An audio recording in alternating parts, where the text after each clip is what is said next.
Welcome back to Too Lazy to Read, where we do all the reading so you don't have to. Right. Today, we are diving deep into influence, the psychology of persuasion. By Dr. Robert Cialdini. And this book is like a cheat sheet for life. Yeah, it's packed with insights that can help you in basically every aspect of your life. From acing that job interview to just getting your friends to watch that documentary that you've been wanting to watch with them. Exactly. So it's really about understanding how people work and why they make the decisions they do. So what is the first principle that Dr. Cialdini uncovers? Well, the first principle is all about reciprocation. Okay. You know that feeling you get when somebody does you a favor and you feel like you kind of have to do something nice for them in return? Right. That's reciprocation. Like when your friend picks up the tab for coffee, you feel like you kind of owe them one. Exactly. Basic social etiquette. Yeah, exactly. Basic social etiquette. But here's where it gets really interesting. Dr. Cialdini found that this principle can be used in some really surprising ways. For example, he talks about how some charities used to send out free address labels in the mail. Really? As part of their fundraising campaigns. Just like the little... Yeah, like personalized labels with your name and address, totally free. Okay. No strings attached. But guess what? What? These little gifts actually led to a really significant increase in donations. Really? Just from sending out free address labels? I know, it's wild, right? Why would that work? Well, even though people didn't ask for the labels, they still felt a sense of obligation to reciprocate Right. the charity's generosity. Interesting. It's a subtle but powerful tactic. Yeah. And this principle isn't just limited to charities. Mm-hmm. Think about those free samples you get at the grocery store. Oh, yeah. I can never resist those. Right. Like the little mini pizzas and... Exactly. That's exactly the point. Okay. Those little tastes are designed to trigger that feeling of obligation, Interesting. making you more likely to buy the full-size product. It's all about reciprocation. So small gestures can have a big impact. Precisely. And the more personalized the gesture, the stronger that feeling of obligation. Okay. Dr. Cialdini even tells this great story about a consultant who used this principle brilliantly with her clients. Okay, I'm intrigued. What kind of story? So she noticed that some of her clients were notoriously slow at paying their invoices. Oh, yeah. I've definitely met a few of those in my time. Right. Okay. So she decided to try something different instead of sending out those generic reminders, Yeah. She started sending small personalized gifts to her clients along with their invoices. Like what?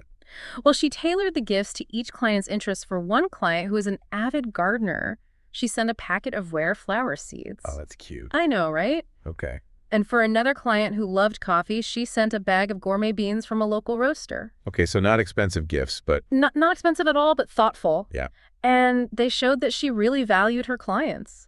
So did it work? You bet it did. Really? Her clients were much more likely to pay their invoices promptly after receiving a personalized gift. It's like you catch more flies with honey than with vinegar. Exactly. Right? The perfect way to put it. So reciprocation is all about creating that sense of goodwill. Yeah.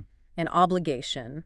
And it doesn't have to be this grand gesture. It can be something as simple as a handwritten thank you note. Absolutely. Or, a small gift. It's the thought that counts. Exactly. And speaking of liking, Dr. Cialdini's next principle explores all the factors that influence our affinity for others. Okay. And how that can be used to persuade us. Okay.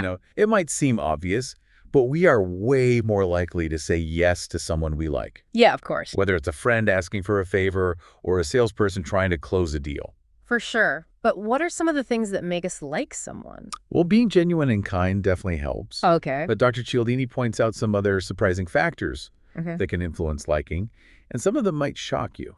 Like, for example, did you know that physical attractiveness can actually make someone more persuasive?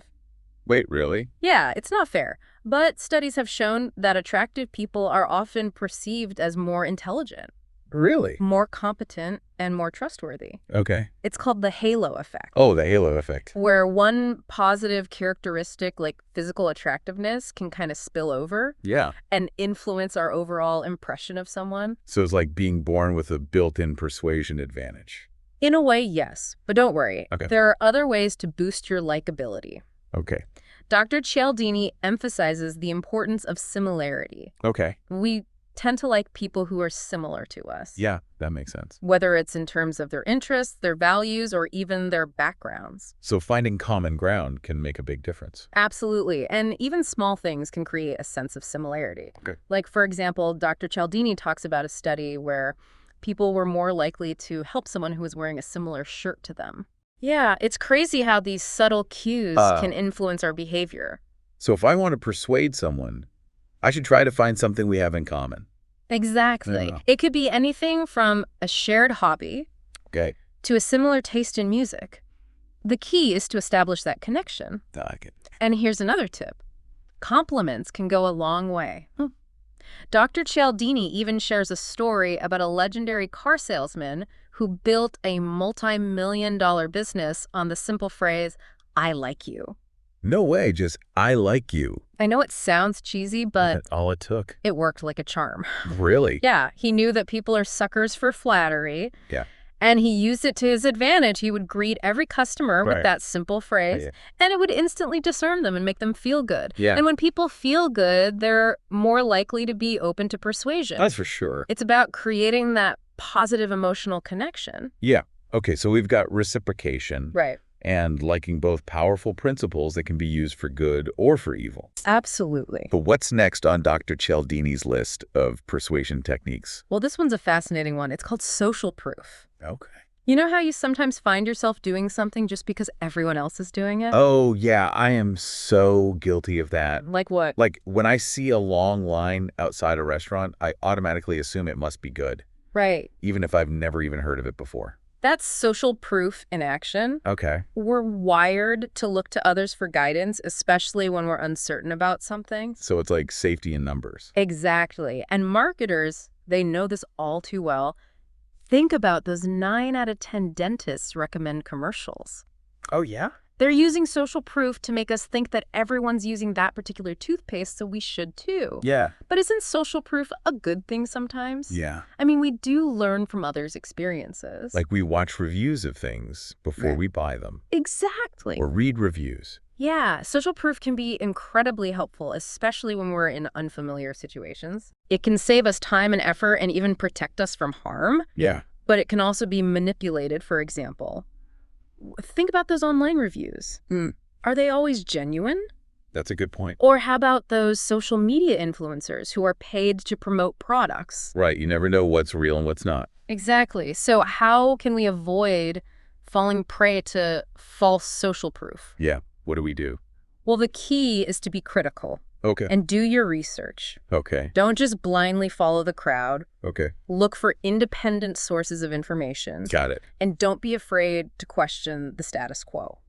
Okay. Good advice. And Dr. Cialdini actually explores the role of social proof in some pretty dark situations like copycat crimes. Yeah. Copycat crimes. How does that tie into social proof? Well, when a high-profile crime gets a lot of media attention, it can actually make that type of crime seem more common Okay. or even acceptable, Oh, wow. which can then lead to an increase in similar crimes. Really? It's a disturbing phenomenon. Yeah. But it highlights the power of social proof, even in negative situations. That's scary. It is scary, right? Yeah. Social proof can be a double-edged sword. It can guide us towards good choices, but it can also lead us astray if we're not careful. Totally.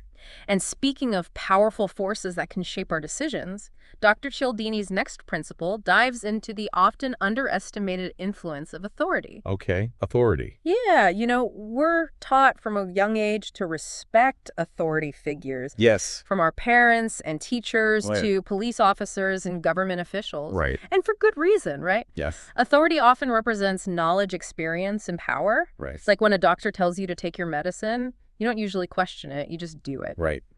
But here's the catch. Dr. Cialdini points out that we sometimes respond to the symbols of authority rather than the substance. Oh. We can be swayed by titles, uniforms, and even fancy cars. Really? Even if the person behind those symbols doesn't necessarily have the expertise or the integrity that we assume they do. So it's like we're programmed to defer to authority Right. without always thinking critically about it. Exactly. And this can be dangerous.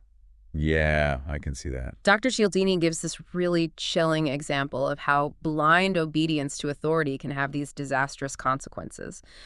He talks about a study where nurses were instructed by a doctor over the phone to administer a potentially lethal dose of medication to a patient. Oh my God. The nurses knew the dosage was wrong, but they still followed the doctor's orders Wow. because they felt obligated to obey authority. That's terrifying. It is terrifying, right? Yeah, so how do we know when we should really trust an authority? That's a great question. Dr. Cialdini suggests asking ourselves two key questions when we're confronted with an authority figure. Right. First, is this person truly an expert in this specific situation? Okay. And second, how truthful can I expect this expert to be? So we need to be discerning Yes, and not just blindly accept someone's authority exactly. just because they have a fancy title or wear a uniform.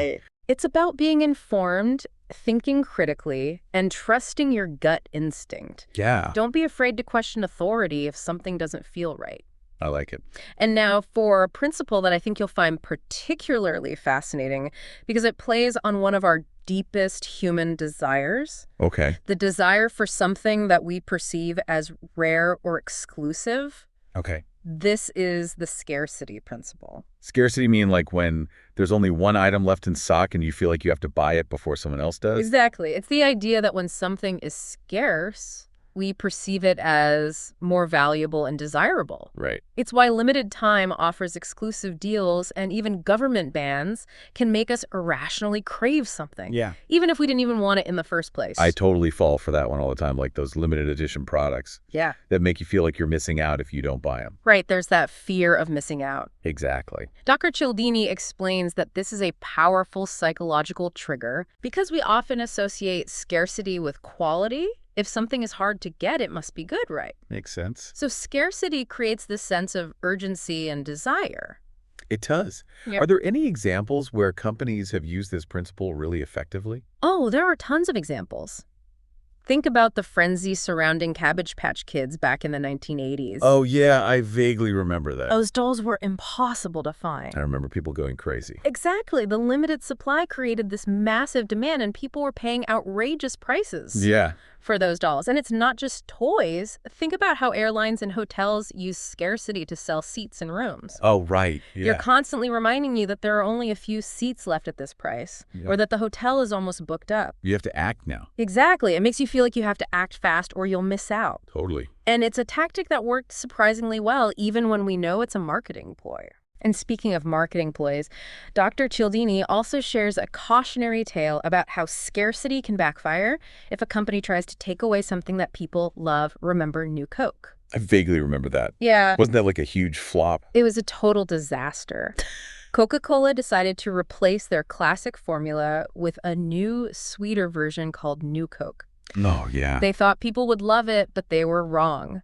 People were so attached to the original Coke that when it became scarce, Yeah. they realized just how much they valued it. Interesting. So scarcity can actually increase our attachment to something. Absolutely. It makes us realize what we stand to lose. And in the case of New Coke, people weren't willing to lose their beloved classic. They protested, they hoarded old Coke, and they demanded that Coca-Cola bring back the original formula. So don't mess with something that people love. Exactly. Yeah. Great lesson for companies. Yeah. Okay. So we've covered reciprocation, liking social proof, Yes. authority, Yep. and scarcity. We've got one more. That's 5 principles of persuasion. Down, what's the final principle that Dr. Cialdini uncovers? This one is all about our deep-seated desire to be consistent with our past actions and commitments. Oh. It's called the consistency principle. Yeah. And it's one of the most powerful forces that shape our behavior. Consistency. So you mean like being reliable and doing what you say you're going to do? Yes, but it goes even deeper than that. It's about our need to see ourselves as consistent people. Okay. We want our actions to align with our beliefs and our values. Yeah. And we feel uncomfortable when they don't. So we like to think of ourselves as having integrity. Right. Why is that so important to us? Well, consistency is associated with being logical, rational, and stable. Okay. Inconsistency, on the other hand, can make us look flaky or even, Yeah. mentally ill. Right. Nobody wants to be seen as inconsistent. Yeah. But how does this play out in real life? Well, think about those toy companies that release new must-have toys every holiday season. Oh, yeah, I know exactly what you mean. Every year, there's a new craze that parents are scrambling to buy for their kids. Right. Dr. Cialdini actually shares a personal story about this in the book. Oh, really? Yeah, he made a promise to his daughter to get her a certain toy, but by the time the holidays rolled around, it was completely sold out everywhere. Oh, the dreaded holiday toy shortage. I know, right? What happened? Well, he ended up searching high and low, paying way more than he wanted to, Oh, just to keep his promise to his daughter. the things we do for our kids. I know, and the toy companies know this. Right. They deliberately create a sense of scarcity Yeah. to drive up demand and play on parents' need to be consistent with their promises. That's brilliant, but slightly evil. Right. Like, come on. That's a very effective marketing strategy. Yeah. And it's not just about toys. Yeah. This principle applies to all sorts of commitments, big and small. Exactly. Like, think about those foot-in-the-door techniques that salespeople use. Oh, yeah. They start by asking you for a small commitment, Yeah. like agreeing to answer a few questions, and then they gradually escalate their requests Yeah. until you've made a much larger commitment Yeah. without even realizing it. It's like they're slowly reeling you in. Exactly. They're using your desire to be consistent to their advantage. Okay. I see how this principle can be really powerful. Yeah. But how do we resist this urge to be consistent, Yeah. even when it's not in our best interest? That's a great question, and one that Dr. Cialdini addresses in the book. Okay. He provides some strategies for recognizing when consistency is being used against us Okay. and for making more conscious choices. This is amazing stuff. It feels like we've just scratched the surface of this book. We have, and there's so much more to explore. I know. Dr. Cialdini actually added a seventh principle to his book in a later edition. Oh, seventh principle. I know. Okay, I'm intrigued. What's this one all about? This one is all about unity. Unity. Yeah, it's the idea that we're more likely to be persuaded by people we feel a sense of unity with, Okay. people who we see as being on our team. Yeah, that makes sense. We trust people who are in our tribe. Exactly, but how does this principle of unity work in practice? Yeah, how does it work? Well, Dr. Cialdini points out that there are two main ways to create a sense of unity: shared identity and shared action. Shared identity, like being part of the same family community or social group. Exactly. When we share something in common with someone, it creates a bond between us. Like rooting for the same sports team Right. or having similar political beliefs. Exactly. Those shared identities can make us feel more connected to each other. Yeah. And then there's shared action, Okay. which is about working together towards a common goal. Like volunteering for a cause or participating in a group project. Exactly. When we put in effort together, it strengthens our sense of unity. It's like we're all in this together. Right. And those shared experiences create lasting bonds. Yeah. So how can we use this principle of unity to be more persuasive? Yeah. How can we? Well, Dr. Cialdini gives some great examples in the book. He talks about how businesses can use this principle to build customer loyalty by creating a sense of community around their brand. So it's not just about selling a product. Yeah. It's about creating a shared experience. Exactly. It's about making customers feel like they're part of something bigger than themselves. Yeah, okay. And Dr. Cialdini also explores how unity can be used to overcome conflict and prejudice. Wait, seriously? Yeah. How does that work? Well, he talks about how emphasizing shared identities Okay. and shared goals can help break down barriers between groups. So like finding common ground between people who might otherwise see each other as enemies. Precisely. It's about shifting the focus from our differences to what we have in common. Wow, that's a powerful message. It is, right? It's about remembering that we're all part of the same human family. Exactly. And Dr. Cialdini argues that this principle of unity is more important than ever in today's increasingly divided world. This has been such a fascinating deep dive. I'm starting to see the world in a whole new light. Me too. Huh? It's amazing how these psychological principles are at play in so many aspects of our lives. Yeah. And now that we're aware of them, we can be more conscious of how they're influencing our decision. Exactly, and hopefully make more informed choices as a result. Absolutely. We've uncovered all these subtle forces that shape our decisions often without us even realizing it. It's like Dr. Cialdini has given us this secret decoder ring for understanding human behavior. And now that we know all these secrets, the big question is, what do we do with this newfound knowledge? That's the real challenge, isn't it? Knowledge is power, but it's how we use that power that matters most. And Dr. Cialdini doesn't just leave us hanging with a bunch of psychological theories. Right, he does. He actually provides some practical guidance on how to apply these principles ethically and effectively in our own lives. He does. So let's talk about the ethical side first. How can we use these principles to be more persuasive in a way that benefits everyone involved. Well, the key is to always be genuine and authentic. Never try to manipulate or deceive people into doing something that's not in their best interest. It's about building trust and creating those win-win situations. Exactly. Focus on building strong relationships, creating value for others, and highlighting the genuine benefits of what you're offering.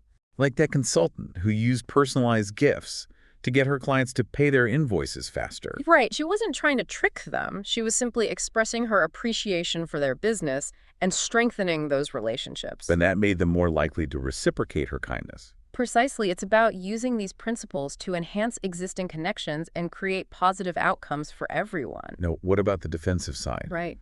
How can we protect ourselves from being unruly influenced by others who might not have our best interests at heart?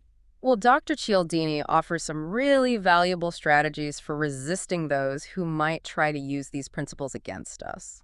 It all starts with awareness. Yes, right? it does. We need to recognize those automatic responses that can leave us so vulnerable to manipulation. Exactly. We need to slow down, take a step back, and ask ourselves, why am I feeling this way? Yeah. Is this a genuine reaction, or am I being swayed by one of these principles? It's about becoming more conscious of our own thought processes.